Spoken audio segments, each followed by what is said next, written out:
and welcome to Prime Property, your weekly real estate reckoner. I'm Nayantara Rai and this is what we have on the show today.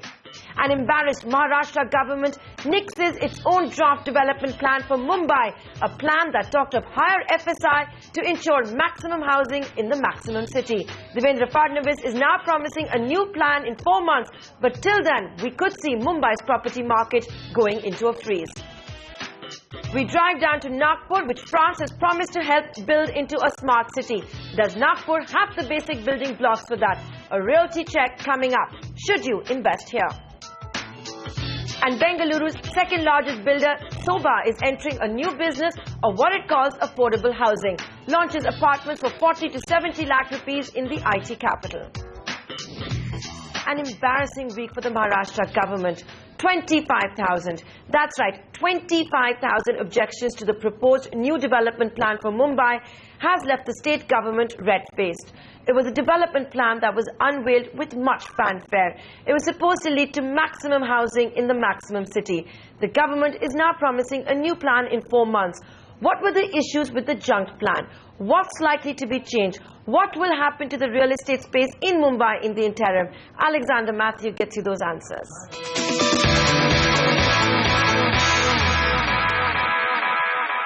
Let's build our future. Let's build Mumbai next.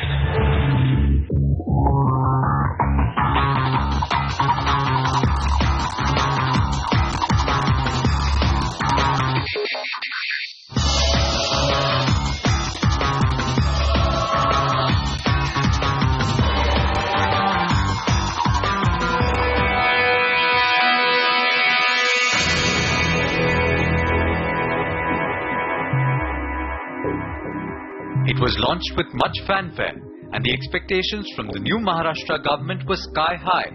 In the presence of the top guns of India Inc. like Mukesh and Anil Ambani, Cyrus Mistry and Ajit Gulabchand, Maharashtra's Chief Minister Devendra Fadnavis had promised a brand new development plan for Mumbai. Dreams were floated of a Mumbai with top-of-the-line infrastructure and swanky high-rises. But a cursory reading of the fine print of the draft development plan for Mumbai was all it took for those dreams to come crashing down.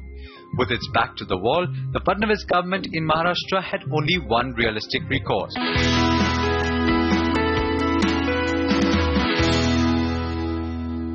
देखिए मुंबई का जो development plan बना, इस development plan में error apparent बहुत बड़े पैमाने पर, as suggested by the chief secretary, we have directed the municipal corporation ये सारे एरर्स को ठीक करके इसको रिपब्लिश वो करे और उसके बाद सजेशन ऑब्जेक्शन के लिए समय दे.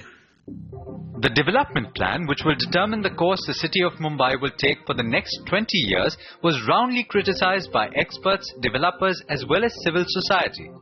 The key highlight of the new development plan, something that is unlikely to change when the plan is republished, was higher floor space index across the length and breadth of the greater Mumbai region. FSI, or floor space index, essentially determines how tall a building can be.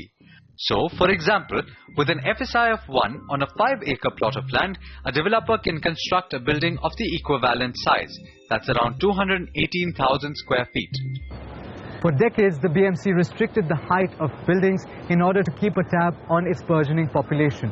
Population explosion happened anyway, and experts believe that the lack of housing, or at least affordable housing, forced over 50% of the city's population into slums and shanties. The draft plan had aimed to raise the FSI substantially. It had provisions to let builders almost double the height of buildings. The significantly higher FSI was for areas surrounding major mass transit infrastructure such as the suburban rail terminus in Dadar and major metro stations in Andheri. According to the plan, FSI around these infrastructure nodes would be raised to as much as 6.5 and 8. The plan also proposed that 32% of the greater Mumbai region, that is areas like Vile Parle, Khar, Matunga and Sion, would have an average FSI of 5. Experts have said that the new development plan does not take into consideration the fact that areas like Dadar just cannot support an FSI of 8. It's too high an FSI for an area with inadequate infrastructure. And if the lapses on FSI were not enough, there were several other glaring errors as well, mostly with the mapping of the greater Mumbai region.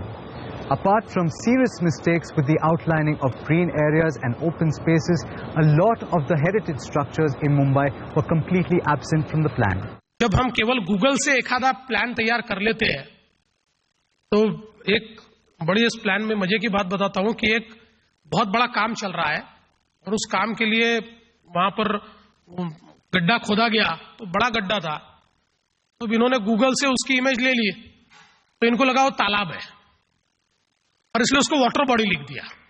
Fadnavis has said that the BMC has been asked to correct what he calls apparent errors. Going a step further, he has even ordered for an inquiry to find out whether these errors were made knowingly or in collusion with builders. The industry, on the other hand, has asked for a quick clarification on FSI so that they can go ahead with plans on new launches and redevelopment. I believe FSI will also have to be relooked at, because the essential the major outcome of this whole change in DP was the prices going up. As I said, as I just explained, that if government start collecting huge premiums for giving FSIs or TDRs in the market or compete with TDRs in the market, it will only shoot the prices further up. And that was against the whole character of the DP. As an industry, I would suggest that instead of giving higher FAR in a particular area, if you can spread across the city, you will collect the same quantum of the revenue which is estimated to be collected under the DP regime. Additionally, questions are already being raised as to whether the new development plan can be published in 4 months. After all, it took 4 years to come up with a draft that got junked. But there are several developers who expressed confidence that the timeline would be met. Niranjan Hiranandani was one of them. I think we can do it in 2 months, not even 4. But the problem is not that. The problem is the directions to be given to the people who are going to make these changes have to be very clear. What is the objective that we are wanting to do, and what is the type of mistakes which are mistakes? I think unless we don't give directions to the bureaucracy or the technical people, it may not happen. I think 4 months is more than enough, but if you have no directions, even 4 years is not enough. Working on a new development plan is well and good, but what happens in the next 4 months while the new plan is being formalized? Experts say that the market could go into freeze mode. Projects that have already received approval will go ahead, but it is unlikely that the BMC will grant fresh approvals to new projects. The Chief Minister announced that his government has declared that in the 4 to 6 months that it takes for the new development plan to be published, the BMC would follow the policy of strictest of the two.